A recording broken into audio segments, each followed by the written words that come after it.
කොල්ලෝ කෙල්ලන් කියන්නේ උඹලගේ ජීවිත ගොඩාක් නැසුනේ ඔය ෆෝන් එක නිසා. උඹලගේ හිතට ගොඩාක් රාගය ආවේ ෆෝන් එක නිසා. උඹලගේ හිත ගොඩාක් නොසන්සුන් වුණේ ෆෝන් එක නිසා. අම්මට තාත්තට සලකන වෙලාවල් ගොඩාක් අඩු වුණේ ෆෝන් එක නිසා. ගෙදර අතුපතු ගාලා වත්තක් පිළිවෙතක් කරන අවස්ථාව අහිමි වුණේ ෆෝන් එක නිසා. පාඩම් වල ගොඩාක් අහිමි වුණේ ෆෝන් එක නිසා.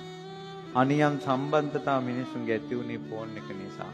අනුන්ගේ තියෙන දහජරා වාතා විච්ච ඔක්කොම දැනගත්තේ ෆෝන් එක නිසා. පවුල් කඩාහිරුනේ ෆෝන් එක නිසා. රෑ නිදියන්න තියෙන වෙලාව අඩු වුණේ ෆෝන් එක නිසා. ඇඟට පතට පණ නැතුව නිකම්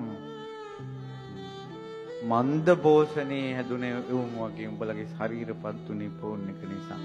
අඩුම තරමේ පෝරිසාදය මිනී මැරුවත් දහං හඬට සාදුකාර දුන්නා වගේ උඹලා සෑයක් ළඟට එනකොටවත් ඔන්න ඕෆ් කරගනින්න. බනහන බන මඩුවෙත් ෆෝන් එක ඕෆ් කරගනින්න. පෝරිසාදෙක් වෙලා දහං හඬට සාදු කිව්වා අත් දෙක එකතු කළා.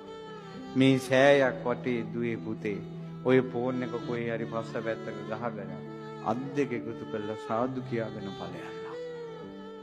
උඹලට නිවන් දකින්න පුළුවන් කවදා